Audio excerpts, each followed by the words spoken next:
a programming problem as linear programming problem. The reason is that all the decision variables in the problem are linearly connected. If that is the case, we call it as linear programming problem.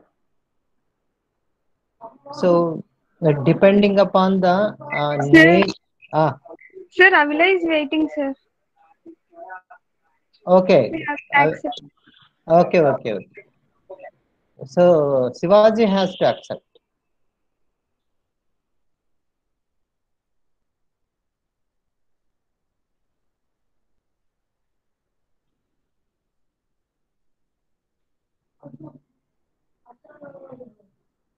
Avila, have you joined? Hello? No, sir, not yet. I mean, control organizer is Shivaji. Okay, So, sir. I will call to Shivaji. okay, okay. Yes, so you can tell through this. I mean, Sir, through I think online he's only. having signal problems, sir, so he's not Shivaji. listening. Okay, okay, okay. Right, and that is the reason why he is not answering when we ask something. Okay, so can we continue or can we wait for Shivaji and Avila to join?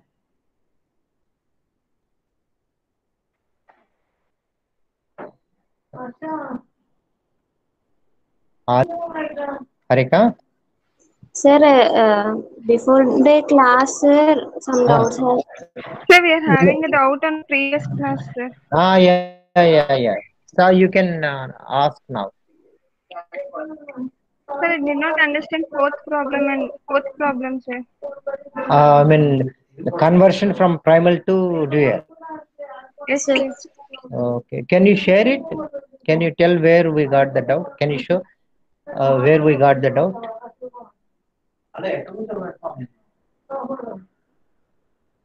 It means sir, we did not understand that one, sir. Okay, okay. So, in the problems that we solved so far, we considered all the variables to be non-negative. That means they are supposed to take only positive values. Okay, so we have not taken up any problem in which variable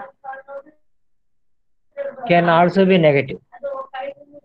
So in this fourth problem, x2 is non-negative. It has to take only positive, but x1 unrestricted means it can be positive or negative. So that is the meaning. So when we have this kind of situation, we have to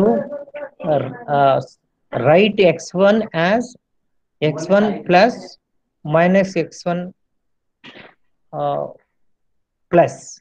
Can you make it bigger? So, right? Yeah, yeah, okay. So we have to write x1 plus minus x1 minus.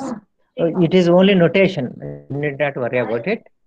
Now we say we substitute for x1 this one x1 plus minus x1 minus, and we say that x1 plus and x1 minus are positive, are greater than or equal to 0.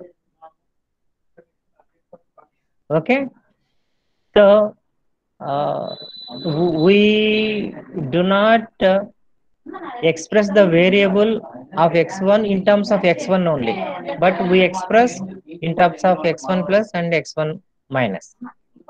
So these two are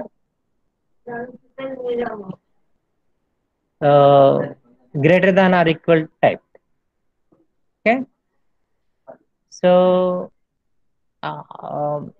after that you have to follow the usual procedure. then you will get the answer. So you got doubt with regard to why we have to put x1 is equal to x1 plus minus x1 minus. Am I right? The reason is that x1 is defined as unrestricted. If it is not defined as unrestricted and if it is greater than or equal to 0, you need not do it. Right?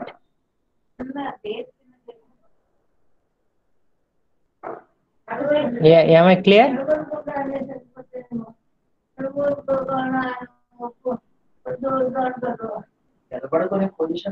Harika, is it clear?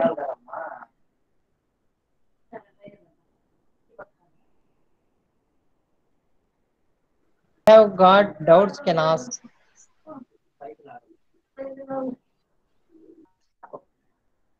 I am using laptop.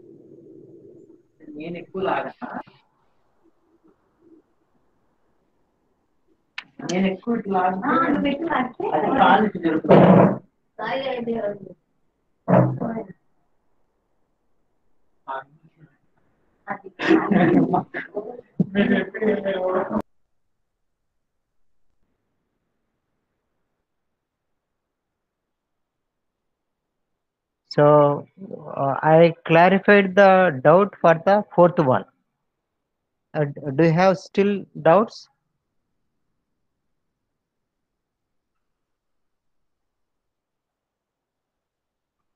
Only thing is, when a variable is defined as unrestricted, we have to do this way, right? So we forget about x1. x1 is expressed in terms of x1 plus and x1 minus. Both are positive. But if x1 minus is greater than x1 plus, automatically x1 will become negative. So that way we proceed. Sir, in dual, how will you get equal to condition, sir? So as usual, for for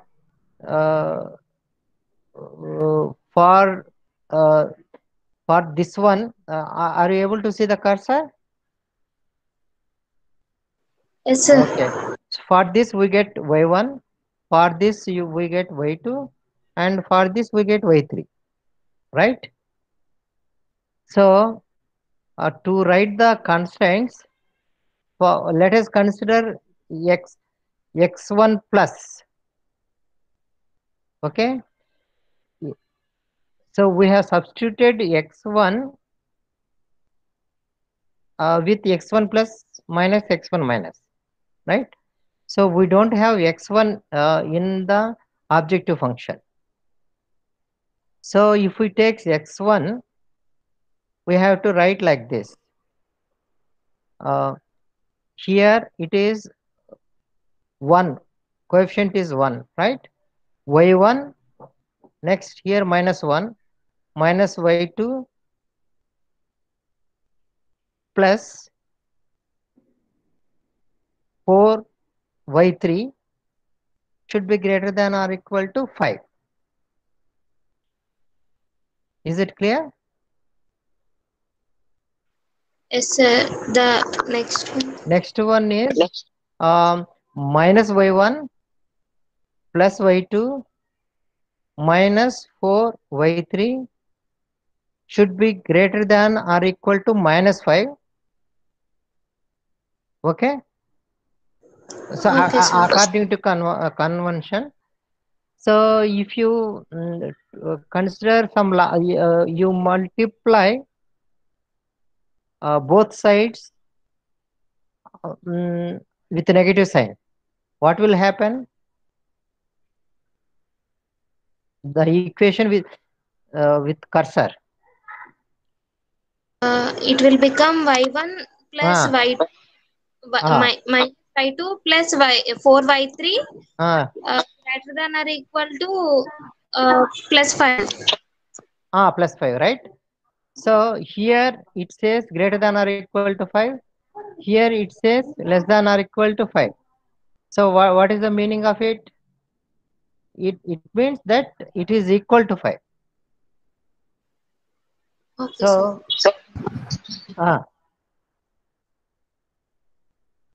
is it clear? So, this for this constraint, you can multiply both sides with negative sign. In this case, you will get y1 minus y2 plus 4y3 less than or equal to 5. So when you multiply both sides with a negative sign, greater than or equal sign will become less than or equal type sign. You have to understand it. So here it says greater than or equal to 5. Here it equal says less than or equal to 5. That means it is equal to 5. And this is as usual, right? So by convention, y1, y2, y3 are unrestricted in sign. But somewhere we got we got the constraint y2 becomes greater than or equal to 0, y3 becomes greater than or equal to 0, and y1 is unrestricted inside. Can somebody tell why y3 is greater than or equal to 0? because of x4, sir. Because of x4. Next, y minus y2 greater than or equal to 0? Because of minus x3, sir. Yes. So minus y2 greater than or equal to 0 means y2 is greater than or equal to 0. y2 less than or equal to 0. Oh, no. If you multiply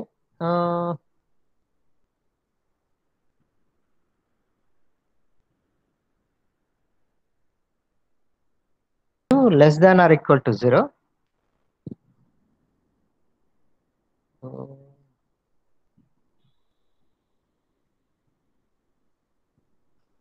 y2 greater than or equal to 0. How? So imagine minus 2 is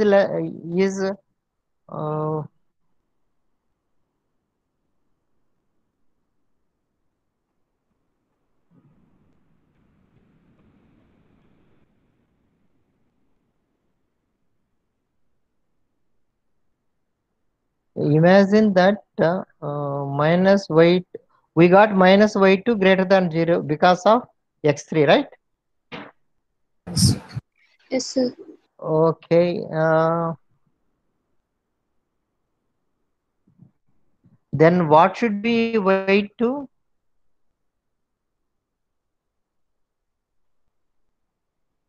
y2 should be less than or equal to 0 only, right? Yes, sir. That is correct. So that means y3 is greater than or equal to 0. Y2 is unrestricted, we can say, because it takes negative sign also. We can say y2 is unrestricted, y1 is also unrestricted.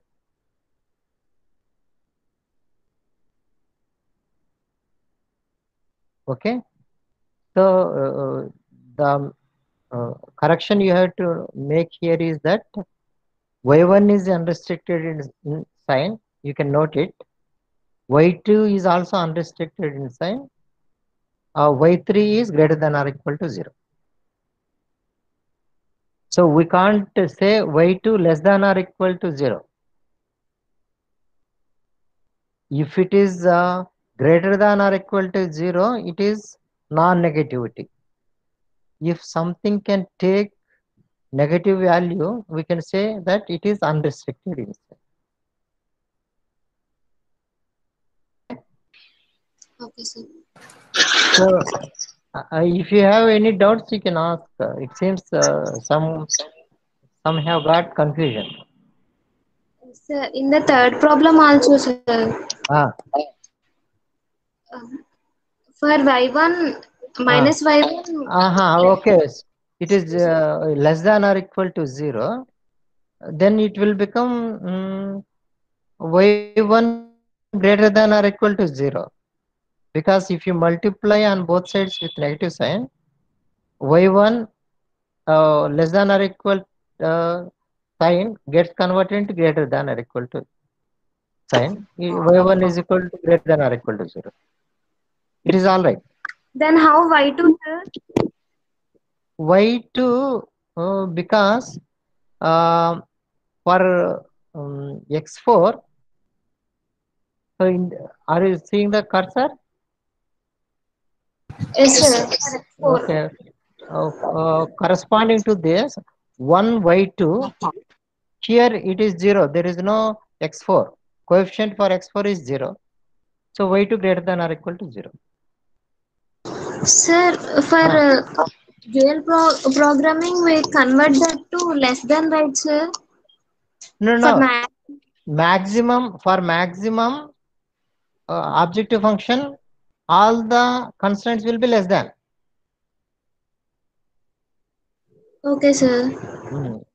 So you can see here in the first problem, it is minimization. All the constants are greater than or equal. For the second one, the object dual problem is minimization. All the all the constants are greater than or equal type. Okay, opposite for maximization, less than or equal. Sir, then minus y1 also we will firstly take less greater than or equal to, right, sir? In which problem? In this problem only, sir, we take minus y1 as less than or equal to 0, right, sir, first. In that case also we should take minus y1 less than or equal to 0, right, sir, firstly.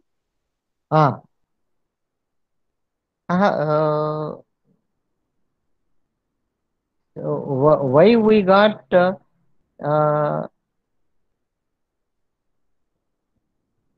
so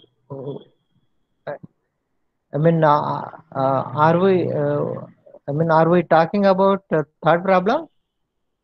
Yes, sir.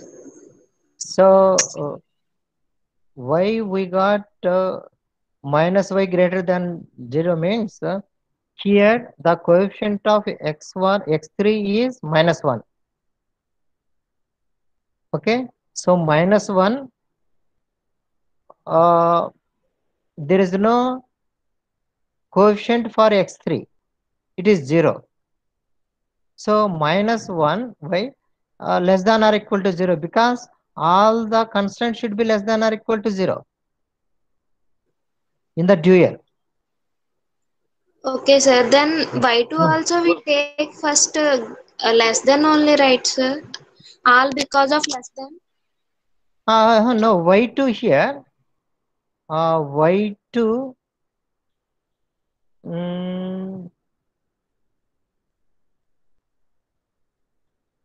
y2, you are right, you are exactly right. Y2 should be less than or equal to 0. Here for in the second constraint, we have the coefficient of x4 as 1. So y2, here the coefficient of x4 is 0. The constant should be less than or equal type. You are right. Yes, sir. Okay. So then y2 will become unrestricted. So అంటే అక్కడ కూడా unrestricted అని రాసుకోవచ్చా? ఎక్కడ అంటే కింద question లో -y2 అన్నటప్పుడు y1 and y2 unrestricted అని రాసుకోమని చెప్పారు కదా సార్. అలానే థర్డ్ వన్ లో కూడా -y1 less than or equal to 0 ఉంది కదా సార్. అక్కడ కూడా y1 అన్రిస్ట్రిక్టెడ్ అని రాసుకోవచ్చా sir? Fourth problem fourth problem sir మీరు ఏమన్నారు y1 అన్రిస్ట్రిక్టెడ్ అండ్ -y2 ఉంది కాబట్టి అది కూడా అన్రిస్ట్రిక్టెడ్ అని రాసుకోవచ్చు అని చెప్పారు కదా సార్. అవును అవును. ఇక్కడ మరి థర్డ్ ప్రాబ్లం లో కూడా -y1 ఉంది కదా సార్, అది కూడా అన్రిస్ట్రిక్టెడ్ అని రాసుకోవచ్చా అని అడుగుతున్నాను sir.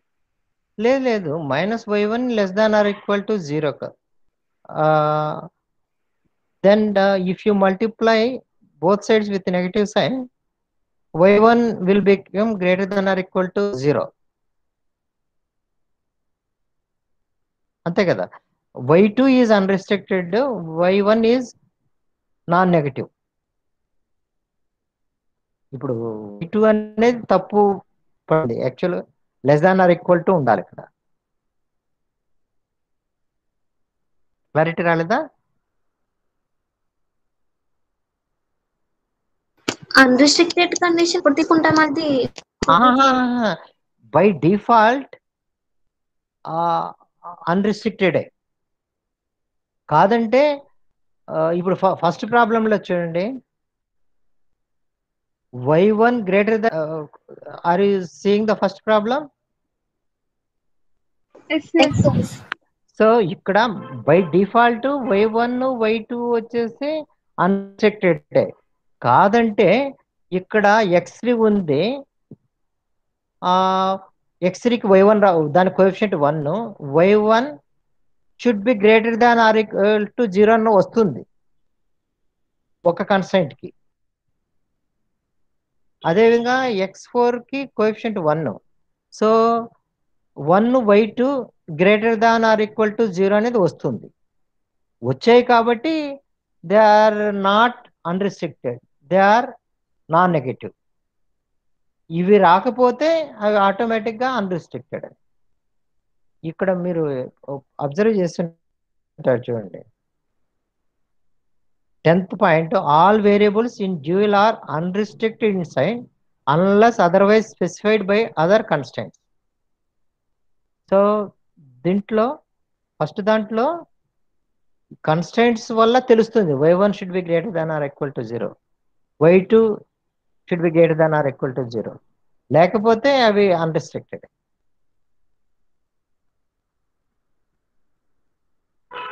Not convinced Tanuja? Or anybody can give clarifications if somebody has understood the clue properly.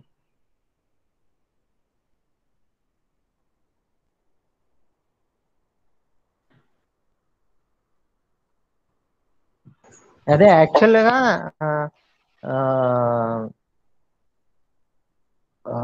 I have added artificial variable. Actually, without adding artificial variable also, you can get the same answer. It is sufficient if you put slack variable and surplus variable. There is no necessity to put artificial variable. Okay sir. Okay, అప్పుడు కూడా ఇదే answer వస్తుంది అనుకుంటా మీకు ఒకవేళ చేస్తుందంటే. Yes but -y1 for y1 and y2 we have again confusion. Okay. So ఇప్పుడు ఇది -y1 <= 0 అని వచ్చింది ఇక్కడ. అంటే it if you multiply left hand side and right hand side with negative, it will become y1 greater than or equal to 0. Okay, so y1 <= m అనేది ఎందుకు వస్తుందంటే m is very big number, infinite number. So it is as good as y1 is greater than or equal to 0. And y2 should be less than or equal to 0 means it is unrestricted inside. Sir, in dual maximization we will take less than or equal to, right sir? Avunu. Then here y1 is greater than or equal to 0 sir. So this first one is right? Yes sir. So, second one? Correct? No. Second Yes. one? Yes, sir. Is it correct or not? Correct. Yes. Okay. Third one? Yes, sir. Third one is also correct. Yes, sir. Next, this one, minus y1 corresponding to slack variable, right? Yes, sir. Should be less than or equal to 0 because the coefficient of S1 is 0, right? Yes, sir. So you multiply, then y1 will become greater than or equal to 0. It is obvious. If it turns less than to greater than, is it becomes unrestricted, sir, or not, sir? Y1 is greater than or equal type. Y2 is unrestricted. Why y2 unrestricted? Because you can see S2, this is y2, right? Y2 for S2 it is 0, right? Yes, sir. So y2 less than or equal to 0. Directly you can get. The coefficient of S2 is 1. So 1 y2 should be less than or equal to 0. The coefficient of S2 is 0. So finally, you don't worry about introducing the artificial variable. Without introducing the artificial variable, you can get the same answer. Okay. So finally, the solution is y1 is greater than or equal to 0, y2 is unrestricted. Instead of writing y2 less than or equal to 0, you can write y2 unrestricted.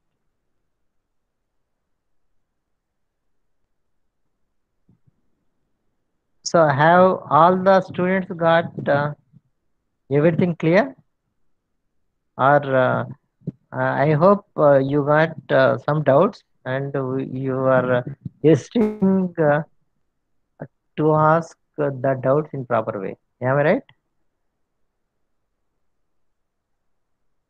So my advice is see the textbook by Taha. So he has solved many problems and you can get all your doubts cleared when you see the textbook. Convinced? Okay, sir. Tanuja? Okay, sir. Okay, sir. We will see, sir. Okay. Yeah, at least because we are operating remotely, sometimes we get it difficult to convince. Okay, so have discussion among yourselves and you try to get the doubts clarified on your own. So even if you are not convinced now, we can get the doubts resolved in the next class at least. Okay. So can we proceed further? Okay, sir. Okay, sir. Okay. So we are going to start dynamic programming in this class, and dynamic programming is a technique by which we can solve important problems in operations research. As I have been telling from the beginning, the dynamic programming technique can be used in any field. Similarly, linear programming technique can also be used in any field, right? So to create a kind of curiosity in you.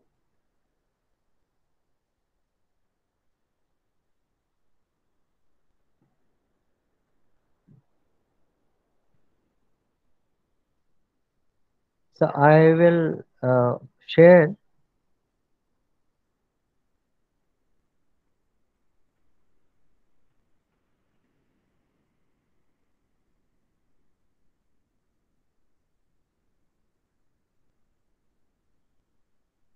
a problem.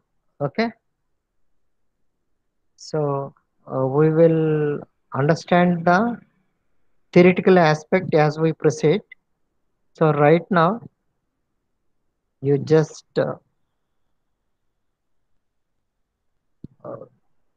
note down this problem.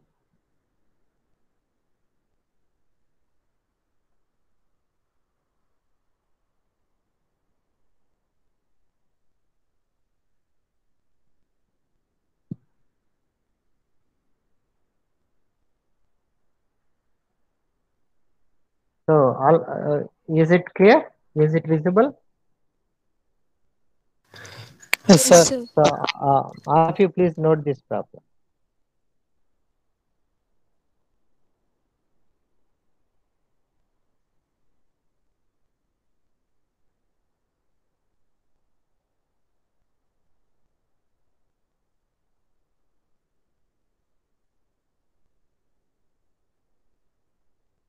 So you can answer a few queries. So where do we have water? Water is present in the reservoir. So have you noted? Yes, sir. Okay.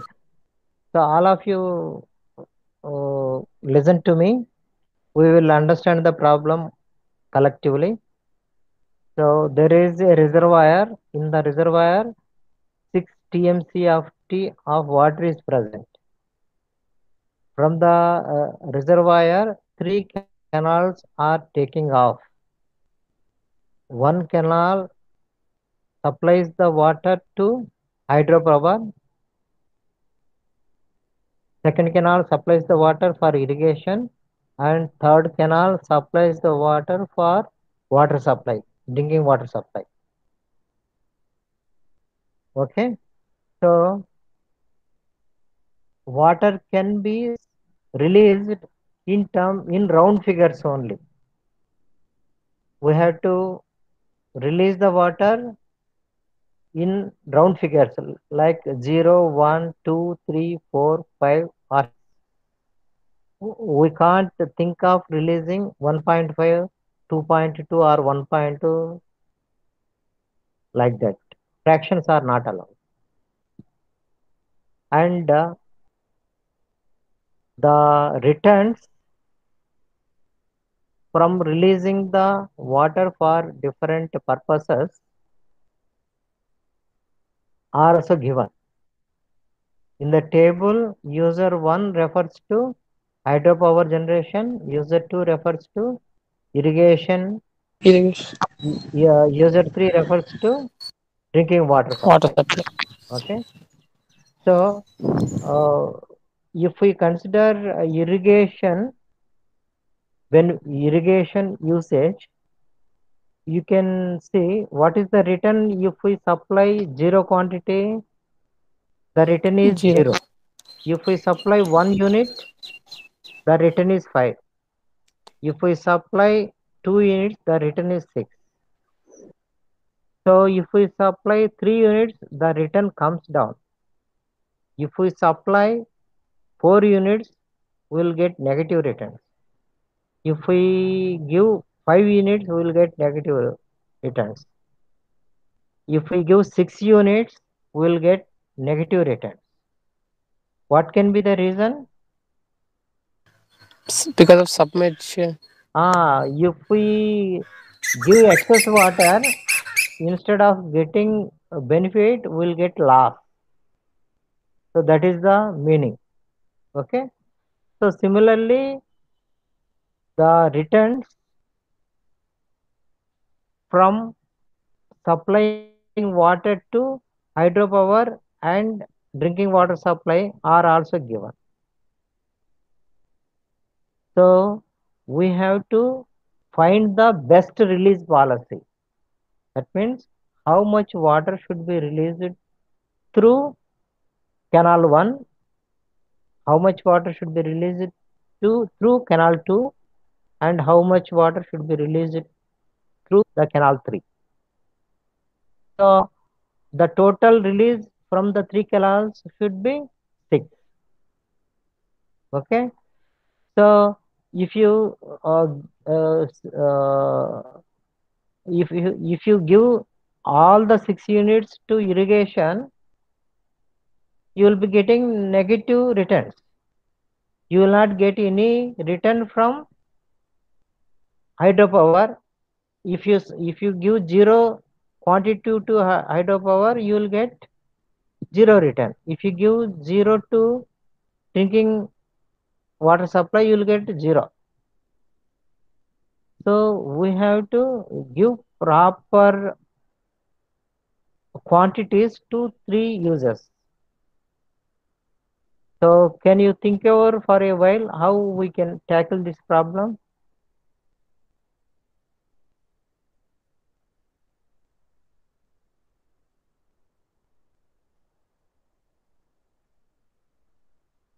So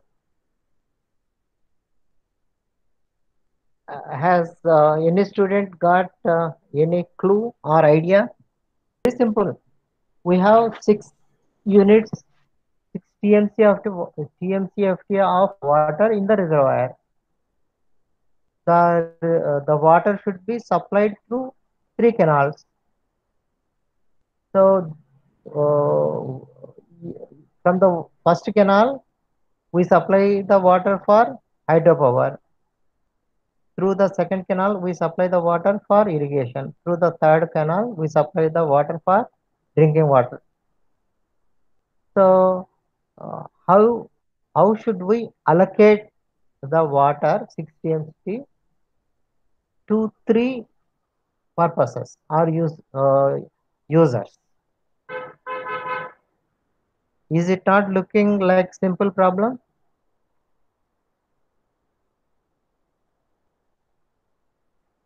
So have you got any clues?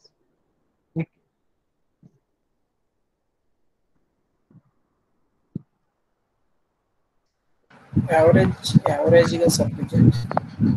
Yeah, I mean we have to select proper mix. Sir, అంటే మూడిట్లో నుంచి common అది returns ని common గా తీసుకొని average చేస్తాం. కాదు feasible అంటే ఆప్టిమైజేషన్ రేషియో కాదు మనము మొత్తము 6 TMC ఉంది. 6 TMCని ముగ్గురికి పంచాలి. పంచేత డిస్ట్రిబ్యూట్ చేయాలి. ఎలా ఒక్కొక్కరికి ఒక్కొక్క యూనిట్ ఇస్తే ఎలా మనకి రిటర్న్స్ వస్తుందని తెలుసు. మనకి రిటర్న్స్ మాక్సిమం గా వచ్చేటట్టు డిస్ట్రిబ్యూట్ చేయాలి. So it is allocation problem. రాగా ఏం చేస్తాం మనం చెప్పండి. రాగా ఎలా అంటే so we do trial and error. So let us say hydropower, what is the value, what is the allocation for irrigation, what is the allocation for water supply. So total will be 6, right? So let us say we are giving 2 for hydropower, 2 for irrigation, 2 for water supply. Total will be 6. What will be the net return? You can tell. 2 plus 2 plus 2. Total is 6. What is the return? 17, sir. Is it 17? Yes, 8 plus 26. 26. 6 plus 12. 6 plus 26. 8 plus 6 plus 12. Yes, sir. Yes, sir. Okay, 20. 6. 26. Okay. So I am writing 26. Now, can somebody tell any other combination in second trial? I am writing here 2, 2, 2. 2, 2.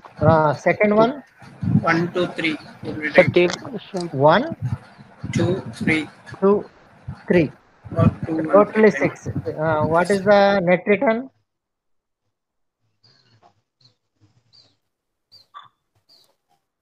5. 26 only, sir. 6. 5, 6, 12. Am I right? 5, 6, 15. 5, 6, 15. 5, 6, 5, 6, 15, 15, sir. sir. What is the 26, sir. 26 only? Okay. 20. Yes, 26. Yes, 20. sir. Right. So next, can anybody tell another combination? 2, 1, 3. 2, 1. 1. 2, 1, 3. What is the value?